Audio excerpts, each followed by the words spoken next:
अस्सलाम वालेकुम जी, कैसे हैं आप। अच्छा जी, मैं ਤੁਹਾਨੂੰ ਸਿਰਫ ਇਹ ਚੀਜ਼ ਦੱਸਣ ਵਾਸਤੇ ਇਹ ਛੋਟਾ ਜਿਹਾ ਵਲੌਗ ਬਣਾ ਰਿਹਾ ਵਾਂ ਕਿ ਸਿਰਫ ਸਾਡੇ ਪਿੰਡ ਦਾ ਹਾਲ ਹੈ।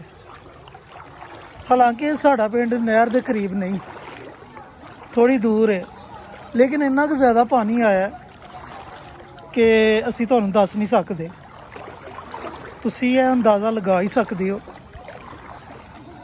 ਔਰ ਕਹਿਣ ਦਾ ਮਤਲਬ ਹੈ ਵੇ ਕਿ ਜਿਹੜੇ ਛੋਟੇ ਬੱਚੇ ਨੇ ਨਾ, ਕਮ ਸੇ ਕਮ ਤੁਸੀਂ ਉਹਨਾਂ ਦਾ ਖਿਆਲ ਰੱਖਣਾ ਹੈ। ਹੁਣ ਤੁਸੀਂ ਦੇਖ ਸਕਦੇ ਹੋ ਜੀ ਕਿੰਨਾ ਪਾਣੀ ਹੋ ਗਿਆ। ਸਰ ਗੱਲ ਕਰ ਰਿਹਾ ਸਾਂ ਕਿ ਦੇਖੋ ਛੋਟੇ ਬੱਚੇ ਨੇ, ਬੜੇ ਸ਼ਰਾਰਤੀ ਹੁੰਦੇ ਨੇ। ਕੋਸ਼ਿਸ਼ ਕਰਿਓ ਕਿ ਬੱਚਿਆਂ ਨੂੰ ਜਿਹੜਾ ਨਾ ਘਰ ਰੱਖਿਓ, ਠੀਕ ਹੈ। ਸਾਡੇ ਇੱਥੇ 2-3 ਹਾਦਸਾਤ ਹੋ ਚੁੱਕੇ ਨੇ। 2 ਬੱਚੇ ਜਿਹੜੇ ਨੇ ਨਾ ਉਹ ਤਕਰੀਬਨ ਰੁੜ ਗਏ ਸਨ। एक डेरे ते पहुंचा, देखो इतने रोड कितनी ज़्यादा रोड है इतने। देखो पानी अगे नूं जा रहा, पानी का बहाव तुसीं देख सकते हो। चारों तरफ पानी ही पानी है, इन्ना क ज़्यादा दा बहाव है। वो सामने साड़ा डेरा है, यह डेरा साड़ा जिथे असी अपने वाल साहब वास्ते खाना लैके जा रहे हैं, क्योंकि डेरे तो साढ़े जानवर ने, तो फिर जारी गल है उन्हों का भी ख्याल रखना बहुत ज़रूरी है। और मुश्किल वक्त अल्लाह ताला अगे दुआ करनी चाहिए कि अल्लाह पाक सब नूं अपने हिफ्ज़ो मान च रखे, सब दियां परेशानियां दूर करे।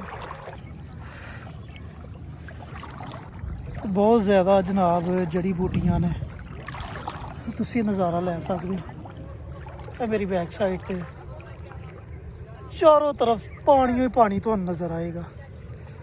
और बार बार तुहाडे अगे कोई रिक्वेस्ट कर रहा कि खास तौर पर अपने बच्चों का ख्याल रखो, बच्चों नूं बाहर नहीं कढ़ना, तो अल्लाह अगे दुआ भी करो कि अल्लाह पाक इस परेशानी तो पाकिस्तान नूं कढ़ देवे। क्योंकि पहले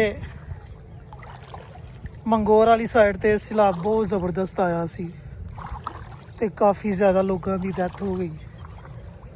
तो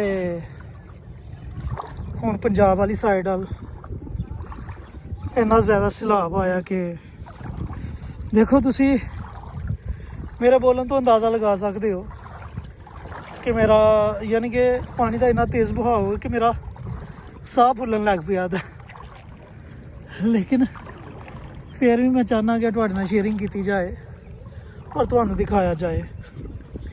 यह सामने साड़ा डेरा है जिथे जाना, और इत्थे जाके भी सूरत हाल तुहाडे नाल शेयर करांगे इंशाअल्लाह कि डेरे का की हाल है, उत्थे किन्ना क बहाव है, पानी कित्थों तक पहुँचे डेरे। अच्छा जी, असीं हुण अपने डेरे ते पहुँच चुके हैं। तो यह हालात जे साडे डेरे दे, कि अंदर तक पानी आ गया है, एडे बुरे हालात ने, ठीक है।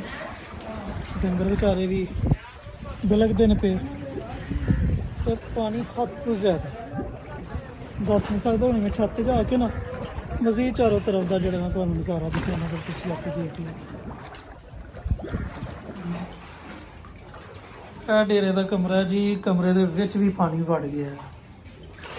मज़ीद तो होर चीज़ां दिखाना वा, तुसीं देखो डंगर देखो किन्ने डुबे दे ने। ये बेचारियां ने हुणे इंज ही कड्ढने ने कोई 2-3 दिन।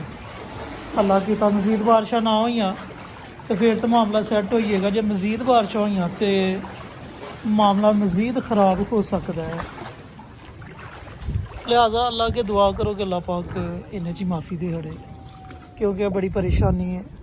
कुछ लोगों वास्ते तो इंटरटेनमेंट होएगा, लेकिन बहुत ज़्यादा लोग ऐसे ने जिहड़े परेशान ने। फसलां बर्बाद हो गई ने, डंगर बेचारे भुखे मरदे ने पे, लोग आप बहुत ज़्यादा परेशान ने इस चीज़ को लैके। अच्छा जी, हुण मैं ना अपने डेरे ते आ गया, मैं डेरे की छत के उत्ते। तो मैं क्या चलो सोचा कि तुहानूं मतलब कि छत भी ज़रा पानी का व्यू दिखा देवां कि पानी कितना ज़्यादा है। यह देखो वो दूर तक साडा पिंड है, यह साडा पिंड है जनाब। तो पिंड तो पिछे देखो पानी पानी, तकरीबन पिंड साडा जिहड़ा ना पानी दे विच डुबिया। ਇਸ ਸਾਈਡ ਵੱਲ ਵੀ ਅਗਰ ਨਜ਼ਰ ਮਾਰੋਗੇ ਤਾਂ ਇੱਥੇ ਵੀ ਉਹੀ ਹਾਲਾਤ ਨੇ। ਤੇ ਦੂਸਰੀ ਸਾਈਡ ਵੱਲ ਮੈਂ ਜਾ ਕੇ ਤੁਹਾਨੂੰ ਚੈੱਕ ਕਰਾਉਣਾ ਵਾ ਜਨਾਬ। ਦੂਸਰੀ ਸਾਈਡ ਵੱਲ ਆ ਦੇਖੋ, ਉਹ ਸਾਹਮਣੇ ਇੱਕ ਮਦਰਸਾ ਹੈ। ਮਦਰਸਾ ਵੀ ਤਕਰੀਬਨ ਜਿਹੜਾ ਨਾ ਪਾਣੀ ਦੀ ਨਜ਼ਰ ਹੋ ਚੁੱਕਿਆ ਜਨਾਬ। ਅੱਛਾ, ਮੈਂ ਤੁਹਾਨੂੰ ਦੱਸਣ ਲੱਗਾ ਕਿ ਪਾਣੀ ਕਿੰਨਾ ਆ ਗਿਆ। ਠੀਕ ਹੈ ਜੀ, ਇਹ ਦੇਖੋ ਇੰਨਾ ਪਾਣੀ ਹੈ ਜਨਾਬ। ਨਜ਼ਰ ਆ ਰਹੇ ਹੋਣੇ ਤੁਹਾਨੂੰ ਦੋ ਬੰਦੇ ਆਂਦੇ। ਇਹ ਵੇਖੋ ਕਿੰਨਾ ਜ਼ਿਆਦਾ ਪਾਣੀ ਹੈ। ਤਕਰੀਬਨ ਸਿਰ ਤੋਂ ਥੋੜਾ ਥੱਲੇ ਪਾਣੀ ਕਹਿ ਸਕਦੇ ਹੋ ਰਹਿ ਗਿਆ, ਇੰਨਾ ਜ਼ਿਆਦਾ ਪਾਣੀ ਆਇਆ ਹੈਗਾ। ਇਹ ਵੇਖੋ ਜੀ, ਧਾਰ ਕੱਢਣ ਵਾਸਤੇ ਨਾ ਕਿੰਨੀ ਜ਼ਿਆਦਾ ਮੁਸੀਬਤ ਬਣੀ ਹੋਈ ਸਾਨੂੰ।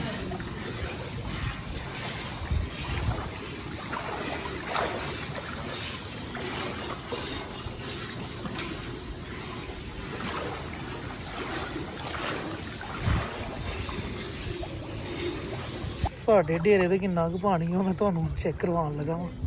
ਠੀਕ ਹੈ, ਇਹ ਤੁਸੀਂ ਦੇਖੋ, ਇਹ ਸਾਡੇ ਡੇਰੇ ਤੇ ਇੰਨਾ ਪਾਣੀ ਹੈ। ਤਕਰੀਬਨ ਲੱਖ ਜਿੰਨਾ ਪਾਣੀ ਹੈ ਸਾਡੇ ਡੇਰੇ ਤੇ। ਲੋ ਜੀ, ਇੰਨਾ ਪਾਣੀ ਜੀ, ਇਹ ਤੁਸੀਂ ਦੇਖ ਸਕਦੇ ਹੋ ਕਿੰਨਾ ਜ਼ਿਆਦਾ ਪਾਣੀ। ਅਸੀਂ ਜਾ ਰਹੇ ਜੇ ਆਪਣੇ ਘਰ ਵਾਪਸ ਡੇਰੇ ਤੋਂ। ਇੰਨਾ ਪਾਣੀ ਜੀ, ਤੁਸੀਂ ਖੁਦ ਅੰਦਾਜ਼ਾ ਲਾ ਲਓ। ਤੇ ਇਹ ਰਾਹ ਦੇ ਵਿੱਚ ਇੱਕ ਬੇਰੀ ਜਨਾਬ ਡਿੱਗੀ ਦੀ ਹੈ। ਤੇ ਇੱਥੇ ਵੀ ਲੱਗਦਾ ਪਾਣੀ ਦਾ ਬਹਾਓ ਬਹੁਤ ਜ਼ਿਆਦਾ। ਪਾਣੀ ਦਾ ਬਹਾਓ ਇੰਨਾ ਜ਼ਿਆਦਾ ਖਲੋਤਾ ਨਹੀਂ ਜਾ ਰਿਹਾ ਮੁੰਡਿਆਂ ਕੋਲ ਹੈ। ਤੇ ਬੇਰੀ ਦੇ ਨਾਲ ਮੇਰਾ ਖਿਆਲ ਹੈ ਤਾਰਾਂ ਵੀ ਡਿੱਗ ਪਈਆਂ ਨੇ, ਹਨਾ।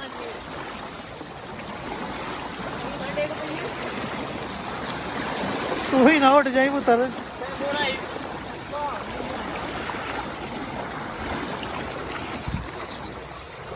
ਇਹ ਜਨਾਬ ਤੁਸੀਂ ਦੇਖ ਸਕਦੇ ਹੋ ਪਾਣੀ ਦਾ ਬਹਾਓ ਬਹੁਤ ਜ਼ਿਆਦਾ। ਮੈਨੂੰ ਇੱਥੋਂ ਨਿਕਲਣਾ ਚਾਹੀਦਾ, ਤੇ ਚੱਲਿਆ ਵੀ ਨਹੀਂ ਜਾਣ ਡਿਆ ਇਹਦਾ, ਇੰਨਾ ਜ਼ਿਆਦਾ ਬਹਾਓ।